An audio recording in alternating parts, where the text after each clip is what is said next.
So welcome back. So the previous class we discussed about the store layout and all those things, then different type of store documents, etc. So in today's class we'll discuss about the importance of the sales department, then what is meant by the sales forecasting, etc. So first of all, what is the importance of the sales in a particular organization? So we heard about different type of the different kinds of department. It's like the purchase department, sales department, production department, etc. So this one of the important department in any kind of organization is a sales department. So first of all, think about what is the importance of a sales. The final figure of profit depends on the efficiency of sales department. So what ഇതെന്താണ് പറയുന്നത്, final figure of profit എന്ന് പറഞ്ഞു കഴിഞ്ഞാൽ നമുക്ക് എപ്പോഴും profit ഉണ്ടാവണമെങ്കിൽ നമ്മളുണ്ടാക്കുന്ന product നമ്മൾ മാർക്കറ്റിൽ വിറ്റഴിച്ചിട്ട് അതിൽ നിന്നാണ് നമുക്ക് പ്രോഫിറ്റ് കിട്ടുന്നത്.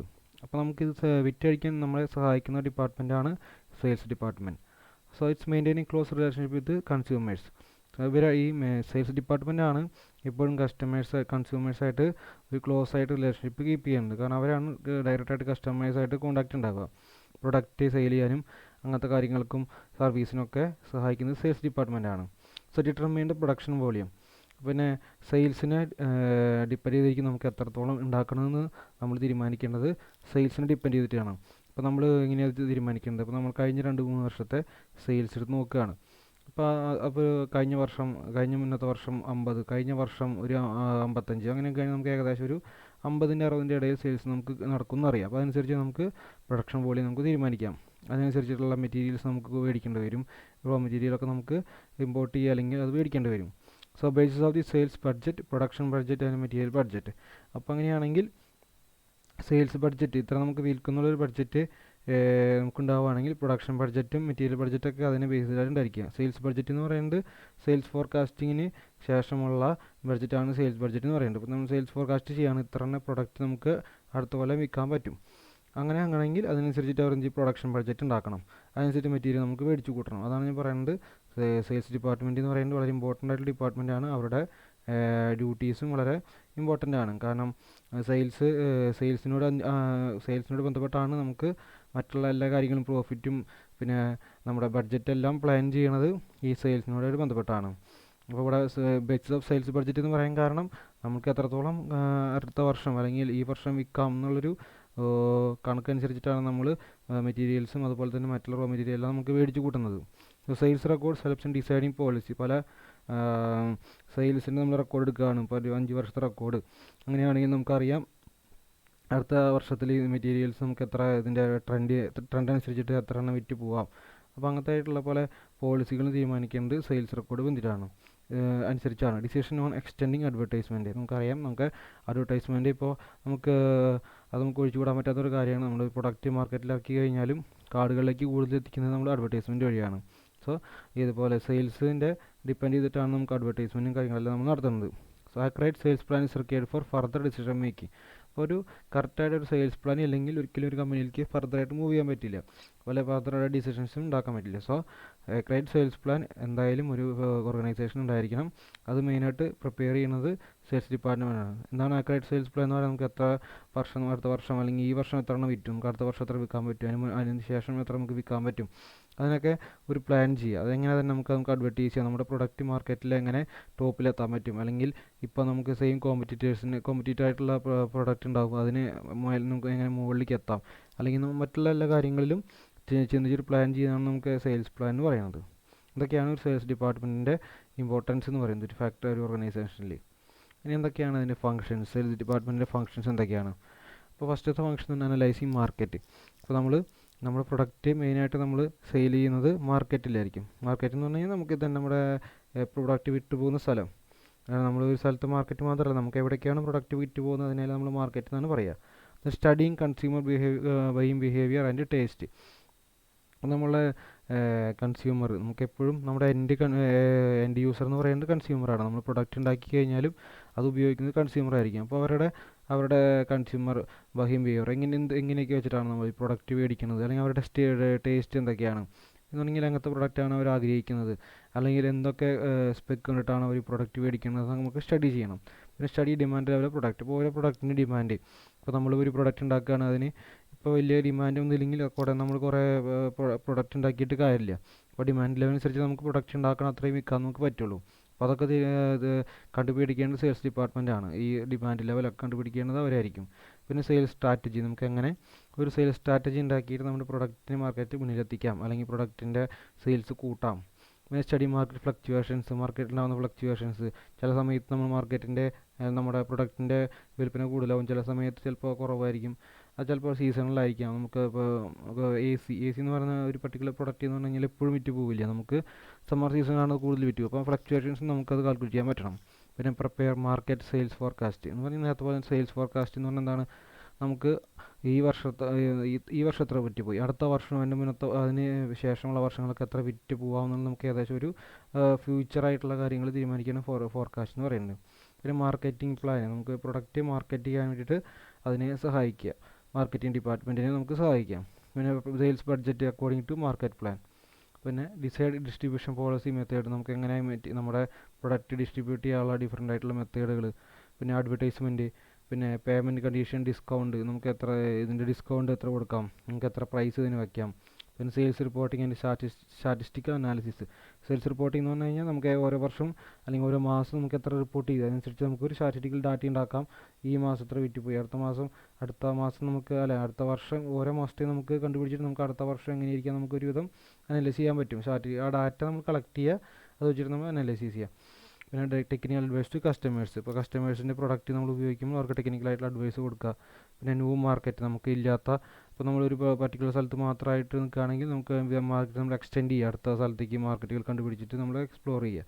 പിന്നെ continuous trying to expand sales കൂട്ടാനായിട്ട് നമ്മൾ കണ്ടിന്യൂസ് ആയിട്ട് നമുക്ക് ഒരു ആഗ്രഹം ഉണ്ടായിരിക്കണം. സെയിൽസ് നമ്മളൊരു സ്ഥലത്ത് മാത്രം അല്ലെങ്കിൽ ഒരു കൺട്രീസിലോ അല്ലെങ്കിൽ ഒരു സ്റ്റേറ്റിൽ മാത്രം ഒതുങ്ങി കൂടാണ്ട് നമുക്ക് അതിൻ്റെ സെയിൽസ് നമുക്ക് എക്സ്പാൻഡ് ചെയ്താൽ മാത്രം നമുക്ക് കമ്പനിക്ക് പ്രോഫിറ്റും അതുപോലെ തന്നെ മറ്റു കാര്യങ്ങളും ഇമ്പോർട്ടൻസും ഒക്കെ ഇമ്പ്രൂവ് നമുക്ക് ഉണ്ടാക്കാൻ പറ്റുള്ളൂ. So continuously striving to expand sales.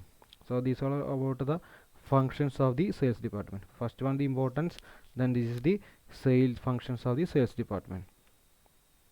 So next we will move to the sales forecasting. എന്താണ് സെയിൽസ് ഫോർകാസ്റ്റിംഗ് എന്നാണ് നമ്മൾ പഠിക്കാൻ പോകുന്നത്. എന്താണ് sales forecasting? It is A process of estimation of future sales activities. നമുക്ക് ഫ്യൂച്ചർ സെയിൽസിൽ എന്തൊക്കെ ഫ്യൂച്ചർ സെയിൽസ് ആക്ടിവിറ്റീസ് നമുക്ക് മുൻകൂട്ടി കാണുക. അല്ലെങ്കിൽ നമുക്ക് അടുത്ത വർഷം എത്ര വിൽക്കാം, അല്ലെങ്കിൽ അടുത്ത വർഷത്തിൽ ഓരോ മാസം നമുക്ക് എത്ര വിൽക്കാം നമ്മൾ മുൻകൂട്ടി കണ്ടുപിടിക്കുക. അപ്പോൾ മുൻകൂട്ടി കണ്ടുപിടിക്കാൻ പല ടെക്നിക്കുകളും ഉണ്ട്. എന്താണ്, നമുക്ക് ഓരോന്ന് പഠിക്കാം. സോ നമുക്ക് സെയിൽസ് ഫോർകാസ്റ്റിങ്ങിൻ്റെ ആവശ്യകത, identify the demand of the product. എന്താണ് ഇതിൻ്റെ ആവശ്യകത എന്നാണ് ഫസ്റ്റ് പഠിക്കേണ്ടത്. What is the need of the sales forecasting? Identify the demand of the product. അപ്പോൾ നമ്മുടെ പ്രൊഡക്റ്റിൻ്റെ ഡിമാൻഡ് നമുക്ക് കണ്ടുപിടിക്കാം. അങ്ങനെ കണ്ടുപിടിക്കാം. അപ്പോൾ നമ്മൾ കഴിഞ്ഞ ഒരു 3 വർഷമൊക്കെ നമുക്ക് ഇതിന് വിറ്റ്, ചിലപ്പോൾ ട്രെൻഡ് എങ്ങനെയായിരിക്കും, കഴിഞ്ഞ മുന്നത്തെ വർഷം 60, അതിന് മുന്നത്തെ വർഷം 50 ആയിരുന്നു, ഈ വർഷം 70 ആണ്. അപ്പോൾ അടുത്ത വർഷം നമുക്ക് ഏകദേശം ഒരു ട്രെൻഡ് കിട്ടും, ഒരു 80-90 അത് വിറ്റ് പോവാം, വലിയ പ്രശ്നങ്ങളില്ല. അങ്ങനെ നമുക്ക് അതിൻ്റെ ഡിമാൻഡ് നമുക്ക് കണ്ടുപിടിക്കാൻ പറ്റും പ്രൊഡക്റ്റിന്. പിന്നെ estimate the quantity and quality of future works. അപ്പോൾ നമുക്ക് അത് കണ്ടുപിടിച്ച് കഴിഞ്ഞാൽ നമുക്ക് എത്രത്തോളം ക്വാളിറ്റിയിൽ നമുക്ക് അല്ലെങ്കിൽ ക്വാണ്ടിറ്റി നമുക്ക് ഉണ്ടാക്കണം നമുക്ക് തീരുമാനിക്കാൻ പറ്റും. നമുക്കറിയാം അടുത്ത വർഷം നമുക്ക് ഇത്ര വിറ്റ് പോകുന്നുണ്ട് കഴിഞ്ഞാൽ എത്ര ക്വാളിറ്റിയിൽ നമുക്ക് ഉണ്ടാക്കണം അല്ലെങ്കിൽ എത്ര ക്വാളിറ്റി നമുക്ക് ഉണ്ടാക്കണം തീരുമാനിക്കാം. Then survival of industry depends upon the accurate sales forecast. അപ്പോൾ സെയിൽസ് ഫോർകാസ്റ്റിംഗ് നടത്താത്ത കമ്പനികൾ സാധാരണ രീതിയിൽ നിലനിൽക്കാറില്ല. കാരണം എന്ന് പറഞ്ഞു കഴിഞ്ഞാൽ സെയിൽസ് ഫോർകാസ്റ്റിംഗ് അനുസരിച്ചാണ് നമുക്ക് ബഡ്ജറ്റ് പ്ലാൻ ചെയ്യുന്നതും മെറ്റീരിയൽസ് മേടിച്ച് കൂട്ടുന്നതും പ്രൊഡക്റ്റ് ഉണ്ടാക്കുന്നതെല്ലാം. കറക്റ്റായിട്ട് ഒരു സെയിൽസ് ഫോർകാസ്റ്റിംഗ് ഇല്ലെങ്കിൽ എന്താണ്, നമുക്ക് എത്രത്തോളം മേടിക്കണമെന്നോ അല്ലെങ്കിൽ എത്ര പ്രൊഡക്റ്റ് ഉണ്ടാക്കണമെന്നോ നമുക്ക് യാതൊരു ഐഡിയ ഉണ്ടാവില്ല. Demand of the product depends ആണ്. അപ്പോൾ നമുക്ക് ഒരു പ്രൊഡക്റ്റിൻ്റെ ഡിമാൻഡ് ഇതിനൊക്കെ ആശ്രയിച്ചിരിക്കുന്നതാണെന്ന് പറയുന്നുണ്ട്. കോമ്പറ്റീറ്റേഴ്സ് സ്ട്രാറ്റജി, നമ്മളൊപ്പം ഉള്ള ഒരു കോമ്പറ്റീറ്റർ ഉണ്ടായിരിക്കും. നമ്മൾ ഒരു പർട്ടിക്കുലർ പ്രൊഡക്റ്റ് നമ്മൾ മാത്രമായിരിക്കും ഉണ്ടാക്കുക, ബാക്കിയുള്ള വേറെയും കമ്പനികൾ ഉണ്ടാക്കുന്നതായിരിക്കും. അപ്പോൾ അവരുടെ സ്ട്രാറ്റജി എന്താണ്? അവരുടെ സ്ട്രാറ്റജി നല്ല രീതിയിലുള്ള അഡ്വർടൈസ്മെൻറ്റ് അല്ലെങ്കിൽ നല്ല രീതിയിൽ ഓഫറൊക്കെ കൊടുത്തു കഴിഞ്ഞാൽ അവരുടെ പ്രൊഡക്റ്റ് കൂടുതൽ ഡിമാൻഡ് ഉണ്ടായിരിക്കും. Future changes in production process. അപ്പോൾ നമുക്ക് ചില പർട്ടിക്കുലർ പ്രൊഡക്റ്റ് ഉണ്ടാക്കുമ്പോൾ നമ്മൾ ടെക്നോളജി മാറുന്നതനുസരിച്ച് നമുക്ക് പ്രോസസ്സിൽ നമുക്ക് മാറ്റം വരുത്താം. അല്ലെങ്കിൽ നമ്മൾ പഴയ പ്രോസസ്സിൽ തന്നെ നമ്മൾ സ്റ്റിക്ക് ഓൺ ചെയ്യുകയാണെങ്കിൽ എന്താണ്, നമുക്ക് ചിലപ്പോൾ പ്രൊഡക്ഷൻ കോസ്റ്റ് കൂടും. അത് പക്ഷേ നമ്മുടെ പ്രോഫിറ്റിനെ അത് അഫക്റ്റ് ചെയ്യും. പിന്നെ കസ്റ്റമർ ടേസ്റ്റ്. ഇപ്പോൾ നമ്മൾ കസ്റ്റമർ ടേസ്റ്റിന് നമ്മൾ according to customer taste you must improve your product or you can modify your product according to the customer new taste. പുതിയ ടേസ്റ്റ് അനുസരിച്ച് നമുക്ക് ഇമ്പ്രൂവ് ചെയ്യാൻ പറ്റിയില്ലെങ്കിൽ നമ്മുടെ കമ്പനി അല്ലെങ്കിൽ നമ്മുടെ പ്രൊഡക്റ്റ് മാർക്കറ്റിൽ ഫെയിലായി പോകും. പിന്നെ അറൈവൽ ഓഫ് ന്യൂ പ്രൊഡക്ട്സ്. പിന്നെ വെച്ചാൽ നമ്മളെ പുതിയ പ്രൊഡക്റ്റുകൾ വരുമ്പോൾ നമ്മളെ പ്രൊഡക്റ്റിനെ എങ്ങനെ അത് ബാധിക്കാം, അല്ലെങ്കിൽ നമുക്ക് എങ്ങനെ അതിനെ ഓവർകം ചെയ്യാം നമുക്കത് തീരുമാനിക്കാം. പിന്നെ ഗവൺമെൻറ് പോളിസീസ്. ഗവൺമെൻറ് പോളിസി എന്ന് വെച്ചാൽ പല സമയത്തും ഗവൺമെൻറ് പല പോളിസികൾ ഇറക്കും പ്രൊഡക്റ്റിന് പറ്റിയിട്ടും, അല്ലെങ്കിൽ ഇങ്ങനെയൊക്കെയാണ് അത് ചെയ്യുമ്പോൾ അതിന് ടാക്സ് അങ്ങനത്തെ കാര്യങ്ങളൊക്കെ ആയിട്ട് കുറേ പോളിസികൾ അവരിക്കും. ചിലപ്പോൾ ഫ്രീ ആയിട്ട് സ്ഥലം തന്ന് സ്ഥലങ്ങളിൽ ചില പോളിസികളുണ്ടായിരിക്കും, നമുക്ക് റെൻ്റൊന്നും ഇല്ലാണ്ട് ചെറിയ റെൻറ്റിൽ അല്ലെങ്കിൽ സ്ഥലം തരും. അപ്പോൾ അങ്ങനെ നമ്മൾ പ്രൊഡക്റ്റ് ഉണ്ടാക്കാൻ നല്ല രീതിയിലുള്ള പോളിസികളുണ്ടെങ്കിൽ നമുക്കത് നമ്മുടെ പ്രൊഡക്റ്റിനെ ഡിമാൻഡ് കൂട്ടും. പിന്നെ എക്കണോമിക് സിറ്റുവേഷൻ ഓഫ് കൺട്രി. പിന്നെ കൺട്രിയുടെ എക്കണോമിക് സിറ്റുവേഷനും പ്രൊഡക്റ്റിൻ്റെ, ഇപ്പോൾ നമുക്കൊരു ദരിദ്രമായ രാഷ്ട്രത്തിലാണ് നമ്മൾ പ്രൊഡക്റ്റ് നല്ല രീതിയിൽ പ്രൊഡക്റ്റ് കുറേ ഉണ്ടാക്കി വെച്ച് കഴിഞ്ഞാൽ പക്ഷേ അവിടെ വിറ്റ് പോകാൻ കുറവാണ്. കാരണം അവിടെ പൈസ ഇല്ലാത്ത ആളുകളാണെങ്കിൽ ഇപ്പോൾ നമ്മുടെ പ്രൊഡക്റ്റ് മേടിക്കാൻ പറ്റും കപ്പാസിറ്റി ഇല്ലാത്ത ആളുകളായിരിക്കും. സോ അതും പ്രൊഡക്റ്റിൻ്റെ ഡിമാൻഡിനെ ഡിപ്പെൻഡ് ചെയ്തിരിക്കുന്ന കാര്യങ്ങളാണ്. ഇത്രയാണ് നമ്മൾ പ്രൊഡക്റ്റിനെ ഡിപ്പെൻഡ് ചെയ്തിരിക്കുന്നത്. അപ്പോൾ എന്താണ് സെയിൽസ് ഫോർകാസ്റ്റിംഗ് എന്താണെന്ന് പഠിച്ചു, അതിൻ്റെ ആവശ്യകത എന്താണെന്ന് പഠിച്ചു, പിന്നെ ഒരു പ്രൊഡക്റ്റിനെ ഡിമാൻഡ് ഇതിനൊക്കെയാണ് ഡിപ്പെൻഡ് ചെയ്തിരിക്കുന്നത് നമ്മൾ പഠിച്ചു. ഇനി നെക്സ്റ്റ് നമ്മൾ പഠിക്കേണ്ടത് എന്തൊക്കെ മെത്തേഡുകൾ ഉണ്ടെന്നാണ്. അപ്പോൾ അതിന് മുന്നേ തന്നെ നമുക്ക് എന്തൊക്കെ കാര്യങ്ങൾ നമുക്ക് ഫോർകാസ്റ്റ് ചെയ്യേണ്ട മുന്നേ എന്തൊക്കെ കാര്യങ്ങൾ നമ്മൾ ശ്രദ്ധിക്കണം. അതിൽ ഒന്നാമതാണ് ട്രെൻഡ് എന്ന് പറയുന്നത് എന്താണ്? Demand in previous years must be considered. അപ്പോൾ നമുക്ക് ഇപ്പോൾ കഴിഞ്ഞ വർഷങ്ങളിലെ ഡിമാൻഡ് നമ്മൾ കൺസിഡർ ചെയ്യണം. ഇൻക്രീസിങ് ഓർ ഡിക്രീസ്, ചിലപ്പോൾ അത് ഇൻക്രീസിങ് ആയിരിക്കും, ചിലപ്പോൾ ഡിക്രീസിങ് ആയിരിക്കും. ഇത് നമ്മൾ കൺസിഡർ ചെയ്തിട്ട് വേണം സെൽഫ് ഫോർകാസ്റ്റിങ്ങിനെ നമുക്ക് നടത്താൻ. പിന്നെ cyclic variation. Some products may alternate process of high or lower demand. ചില സമയത്ത് ഇതിൻ്റെ സൈക്ലിക്കായിട്ട് ചില സമയത്ത് എന്താണ് കുറേ നല്ല സെയിൽ ഉണ്ടാകും, ചില സമയത്ത് ലോവർ ഡിമാൻഡ് ആയിരിക്കും. അപ്പോൾ അങ്ങനത്തെ വേരിയേഷൻസ് വരുന്നുണ്ടോ നമ്മൾ നോക്കണം. പിന്നെ seasonal variation. Demand of the product with few months in every year. അപ്പോൾ അത് നേരത്തെ പറഞ്ഞ പോലെ തന്നെ എന്താണ് അംബ്രല്ലാസ് ആയാലും അംബ്രല്ലാസ് നമുക്ക് റെയിനി സീസണിൽ മാത്രമേ ആവശ്യമുള്ളൂ, ആ സീസണൽ വേരിയേഷനിൽ വരുന്നതാണ്. പിന്നെ അതുപോലെ തന്നെ ഫ്രിഡ്ജിലെ എ സി എപ്പോഴും കൂടുതൽ ഉപയോഗിക്കുന്നത് സമ്മർ സീസണിലാണ്. അപ്പോൾ അങ്ങനത്തെ സമയത്ത് മാത്രമേ നമ്മൾ പ്രൊഡക്റ്റ് ആവശ്യം ഉണ്ടാവുള്ളൂ. അപ്പോൾ അങ്ങനത്തെ സീസണൽ വേരിയേഷൻ എഫക്റ്റ് ചെയ്യുന്ന പ്രൊഡക്റ്റാണ് നമ്മുടെ നോക്കണം. പിന്നെ ഇറഗുലർ ആയിട്ടുള്ള വേരിയേഷൻ എന്ന് വെച്ചാൽ നമ്മൾക്ക് ഇപ്പോൾ നമ്മൾ എക്സ്പെക്റ്റ് ചെയ്യാതെ കലാമിറ്റീസും അതുപോലെ ഫ്ലഡ്സൊക്കെ വരുമ്പോൾ ഉണ്ടാകുന്ന പ്രശ്നങ്ങൾ. ചിലപ്പോൾ നമ്മുടെ പ്രൊഡക്റ്റ് വിൽപ്പന ഇല്ലാതെ ചില സമയത്ത് വരാറുണ്ട്. ചില സമയത്ത് ചിലപ്പോൾ വിൽപ്പന കൂടാം. ഒരു എക്സാമ്പിൾ പറയുകയാണെങ്കിൽ ഇപ്പോൾ നമുക്ക് ഇപ്പോൾ ഈ പർട്ടിക്കുലർ പാൻഡമിക് വന്നപ്പോൾ എന്താണ് പല സാധനങ്ങളും ഡിമാൻഡ് കുറഞ്ഞു. പക്ഷേ നമുക്ക് എന്തൊക്കെയാണ് മെഡിക്കലായിട്ടുള്ള എന്താണ് ഗ്ലൗസ്, മാസ്ക്, അങ്ങനത്തെ സാനിറ്റൈസർ സാധനങ്ങളൊക്കെ വിൽപ്പന കൂടി. അപ്പോൾ നമുക്ക് കൂടാം കുറയാം. അതൊക്കെ ഇറഗുലർ ആയിട്ടുള്ള വേരിയേഷനാണ്, ഡിപ്പെൻഡ് അപ്പോൾ കലാമിറ്റി, ഫ്ലഡ്സ്, അതുപോലെ പാൻഡമിക് സിറ്റുവേഷൻസ് എക്സെട്ര. സോ ഇത്രയും കാര്യങ്ങൾ നമ്മൾ എപ്പോഴും ഫോർകാസ്റ്റിംഗ് സമയത്ത് നമ്മൾ ശ്രദ്ധിക്കേണ്ട കാര്യങ്ങളാണ് ഈ 4 പറഞ്ഞത്. ഇനി ഏതൊക്കെ മെത്തേഡുകളുണ്ടെന്ന് ഫോർകാസ്റ്റിംഗ് കുറേ മെത്തേഡുകളുണ്ട്. നമുക്ക് ഇതിൽ 10 എഴുതിയിട്ട് നമുക്ക് ഒരു 5 വെച്ച് നമ്മൾ പഠിച്ചാൽ മതി. നമ്മുടെ ഒരു സിലബസിൽ ആ ഒരു 5 ഒക്കെ നമുക്ക് പറയുന്നുള്ളൂ. അപ്പോൾ നമ്മൾ ഇത്രയാണ് ഇതിൻ്റെ കുറേ മെത്തേഡുകളുണ്ട്. ഇതില്ല, അതിനായിട്ടും കൂടുതൽ മെത്തേഡുകളുണ്ട്. അപ്പോൾ നമ്മൾ 10 നമ്മൾ എഴുതിയിട്ടുണ്ട്, നിങ്ങൾക്ക് 5 ഇതിൽ പഠിക്കുക. അപ്പോൾ 5 ഞാൻ ഡിസ്കസ് ചെയ്യും, നമ്മൾ അത് പഠിച്ചാലും മതി. അല്ലെങ്കിൽ നിങ്ങൾക്ക് നോട്ട് തരുമ്പോൾ ചിലപ്പോൾ കൂടുതലുണ്ടായിരിക്കും, അല്ലെങ്കിൽ നിങ്ങൾക്ക് നെറ്റിൽ നിന്ന് തന്നെ അതിന് പല ഡാറ്റാസും കിട്ടും ഫോർകാസ്റ്റിങ്ങിൻ്റെ. അതിൽ ഒന്നാമത്തെയാണ് ഹിസ്റ്റോറിക് ഡാറ്റ എസ്റ്റിമേറ്റ്, രണ്ടാമത്തെ trend line technique, Delphi method, sales force estimate, fast average method, moving average method, weighted moving average method, exponential smoothening, regression methods, market survey method. ഇതൊക്കെയാണ് ഡിഫറെൻ്റ് ആയിട്ടുള്ള മെത്തേഡ്. ഇനി നമുക്ക് ചില സിമ്പിളായിട്ടുള്ള ഒരു 5 നമുക്ക് പഠിക്കാം. ഒന്നാമത്തെയാണ് ഹിസ്റ്റോറിക് ഡാറ്റ എസ്റ്റിമേറ്റ്. നമുക്കറിയാം ഹിസ്റ്റോറിക് ഡാറ്റ വെച്ചിട്ട് നമ്മൾക്ക് അടുത്ത വർഷത്തെ സെയിൽസ് നമ്മൾ ഫോർകാസ്റ്റ് ചെയ്യുകയാണ് ചെയ്യുന്നത്, അത് കണ്ടുപിടിക്കുകയാണ് ചെയ്യുന്നത്. ഇവിടെ ഓൾഡസ്റ്റ് ആണ് cheapest type of sales forecasting. ഇതൊരു എന്താണ് പഴയ മെത്തഡാണ്, പക്ഷേ പൈസയും നമുക്ക് അത്ര വലിയ പൈസ ചിലവും ഇല്ല.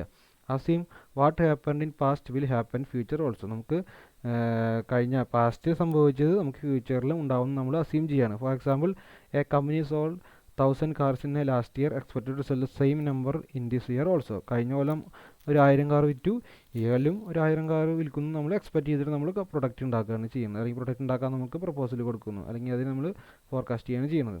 So the will happen only if the factors affecting demand remain unchanged.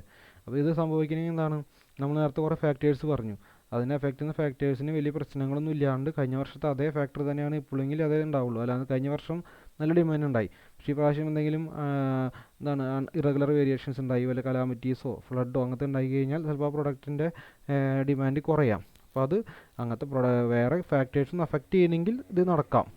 പിന്നെ no scientific one need to be correct by another method. ഇത് ഒരിക്കലും സയൻറ്റിഫിക് മെത്തേഡല്ല, ഒരു ഒരു എന്താണ് നമുക്കൊരു കഴിഞ്ഞ വർഷത്തെ അടുത്ത വർഷം ഉണ്ടാവാമെന്ന് ഒരു അസ്യൂമിങ് മാത്രമേ ഉള്ളൂ ഇതിൽ. ഏറ്റവും സിമ്പിളായിട്ടുള്ള മെത്തേഡാണ്, എളുപ്പമുള്ള മെത്തേഡാണ് ഹിസ്റ്റോറിക് ഡാറ്റ എസ്റ്റിമേറ്റ് എന്ന് പറയുന്നത്. ഇതൊരു സയൻറ്റിഫിക് മെത്തേഡല്ല, കാരണം ഇതിൽ യാതൊരു സയൻറ്റിഫിക്കൽ ഐഡിയാസും ഉപയോഗിക്കുന്നില്ല. കഴിഞ്ഞ വർഷം 100 വിറ്റെങ്കിൽ ഈ വർഷം 100 വിൽക്കും നമ്മൾ വിചാരിക്കുകയാണ് ചെയ്യണത്. നടക്കുന്നത് എങ്ങനെയാണ്? കഴിഞ്ഞ വർഷത്തെ അതേ കണ്ടീഷൻസ് ഇവിടെ എക്സിസ്റ്റ് ചെയ്യണം. അല്ലാണ്ട് കഴിഞ്ഞ വർഷത്തിൻ്റെ വേറെ എന്താ അതിന് എതിരായിട്ട് പല പ്രശ്നങ്ങളും ഉണ്ടായി കഴിഞ്ഞാൽ പ്രൊഡക്റ്റിൻ്റെ വിൽപ്പന കുറയും. ഇനി അടുത്തതാണ് ട്രെൻഡ് ലൈൻ ടെക്നിക്ക് എന്ന് പറഞ്ഞാൽ. ഇത് വളരെ എളുപ്പമാണ്. സോ ഇതെന്ന് പറയുന്നത് സ്റ്റാറ്റിസ്റ്റിക്കൽ മെത്തേഡാണ്. അപ്പോൾ ഇവിടെ എന്താ പറയേണ്ടത് വെച്ചെങ്കിൽ, this method helpful when there is appreciable amount of historical data. നമുക്ക് ഹിസ്റ്റോറിക്കൽ ഡാറ്റ ഉണ്ടെങ്കിൽ അത് വെച്ചിട്ട് നമുക്കൊരു ഗ്രാഫ് പ്ലോട്ട് ചെയ്യുന്നു. ആ ഗ്രാഫ് പ്ലോട്ട് ചെയ്ത് നമുക്ക് എക്സ്ട്രാപ്ലേറ്റ് ചെയ്യുകയാണ് ചെയ്യുന്നത്. അപ്പോൾ ഇവിടെ നോക്കി കഴിഞ്ഞാൽ the line which close to the most of the points are down on the trend line. അപ്പോൾ നമുക്ക് 1999 നമുക്ക് ഇവിടെ നോക്കുകയാണെങ്കിൽ ഇതൊരു 100 എണ്ണമാണ്. ഫസ്റ്റത്തെ 100, 200, 300 ഇങ്ങനെയാണ് നമുക്ക് സെയിൽസിൻ്റെ പ്രൊഡക്റ്റ് 400, 500, 600, 700, 800 ഇങ്ങനെ കൂടി വന്നുകൊണ്ടിരിക്കും സെയിൽസ് പോയി. ഇത് ഓരോ വർഷം. 1999 നമുക്ക് ഏകദേശം ഒരു 180 നമുക്ക് സെയിലായി. അപ്പോൾ 2000 ഏകദേശം ഒരു അതിന് താഴെ ഒരു സെയിൽ. അപ്പോൾ നമ്മൾ കുറേ പോയിന്റുകൾ നമുക്ക് കിട്ടും ഓരോ വർഷത്തിന്. അതനുസരിച്ച് നമുക്ക് എന്ത് ചെയ്യും, മാക്സിമം പോയിന്റുകളെ കൂട്ടി യോജിപ്പിക്കുന്ന ഒരു ലൈൻ നമ്മൾ വരയ്ക്കും. അതിനാണ് ട്രെൻഡ് ലൈൻ എന്ന് പറയുന്നത്. The line which close to the most of the points are down as the trend line. ഇപ്പോൾ എങ്ങനെ പോലെ ഓരോ വർഷം എത്രത്തോളം വിറ്റ് പോയി നമ്മൾ ഓരോ പോയിന്റ് കണ്ടുപിടിക്കുകയാണ് ചെയ്യുന്നത്. അപ്പോൾ ഓരോ പോയിന്റ് നമ്മൾ മാർക്ക് ചെയ്യുന്നു. ഇനി മാക്സിമം അപ്പോൾ എത്ര പോയിന്റിലൂടെ ഈ ലൈൻ വരയ്ക്കാൻ പറ്റുമോ അത് നമ്മൾ സ്ട്രേറ്റ് ലൈൻ നമ്മൾ വരയ്ക്കും. അതിൻ്റെ ട്രെൻഡ് ലൈൻ എന്ന് പറയുന്നു. The trend line is projected sales forecast for future estimate. അപ്പോൾ നമ്മളിവിടെ ഇപ്പോൾ എന്താണ് ഇപ്പോൾ നമ്മൾ നോക്കിയിട്ട് ഇപ്പോൾ 2004 നമ്മൾ കണ്ടുപിടിച്ചു. ഇനി നമുക്ക് 2005 വേണമെങ്കിൽ എന്തായിരിക്കും, 2005 നമ്മൾ ഈ ലൈനിലേക്ക് മുട്ടി കഴിഞ്ഞാൽ ഏകദേശം ഇത്ര വിറ്റ് പോകും നമുക്കൊരു ഐഡിയ നമുക്ക് കിട്ടും. ഇവിടെ നോക്കി എത്ര വിറ്റ് പോകും 2005. അതുപോലെ 2006 നമ്മൾ നോക്കി വെച്ചെങ്കിൽ ഏകദേശം ഇത്ര വിറ്റ് പോകും. അപ്പോൾ നമ്മൾ ഒരു ട്രെൻഡ് ലൈൻ വരച്ചിട്ട് അതിനെ ബേസ് ചെയ്തിട്ടാണ് നമ്മൾ അടുത്ത വർഷം എത്ര വിറ്റ് പോകും നമ്മൾ തീരുമാനിക്കുന്നത്. ഇത് ഡാറ്റ വെച്ചിട്ടാണ് നമ്മൾ ചെയ്യണത്. ഇനി sales force estimate. Sales force എന്ന് പറയുന്നത് സെയിൽസിന് സഹായിക്കുന്ന ആളുകളുടെ എന്താണ് അവരുടെ ഒപ്പീനിയൻ അല്ലെങ്കിൽ അവരുടെ ഐഡിയ വെച്ചിട്ടാണ് നമ്മൾ സെയിൽസ് ഫോഴ്സ് എസ്റ്റിമേറ്റ് ചെയ്യുന്നത്. So this based on information provide by the sales representative. Sales representative തരുന്ന ഇൻഫോർമേഷൻ അനുസരിച്ചിട്ടാണ് നമ്മളിത് നടത്തുന്നത്. Sales representatives are employed in different areas of country. നമ്മുടെ കൺട്രീസിൽ ഡിഫറെൻറ്റ് ഏരിയയിലും അവർ എംപ്ലോയ് ചെയ്തിട്ടുണ്ടായിരിക്കും.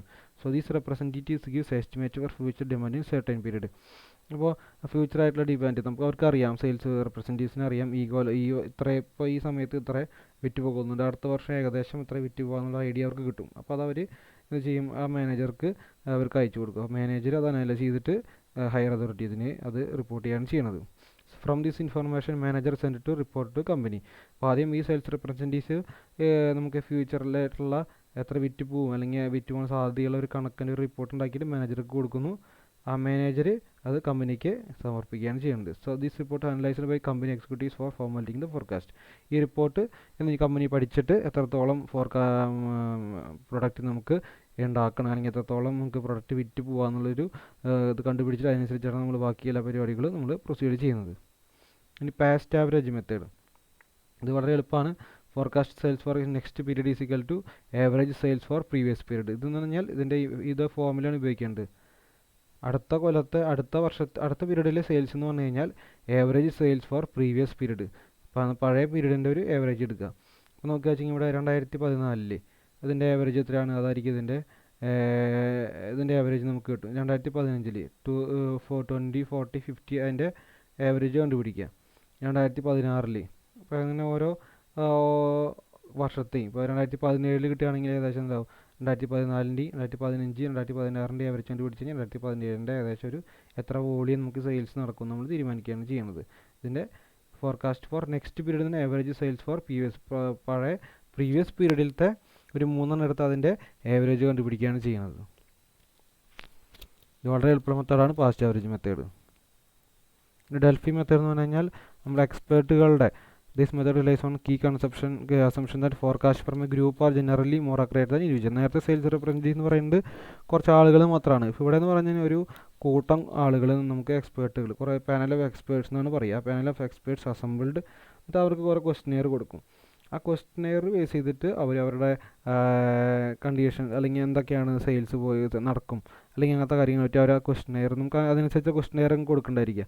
അപ്പോൾ ആ ക്വസ്റ്റനെയർ അവർ പൂരിപ്പിച്ച് നമുക്ക് തരും.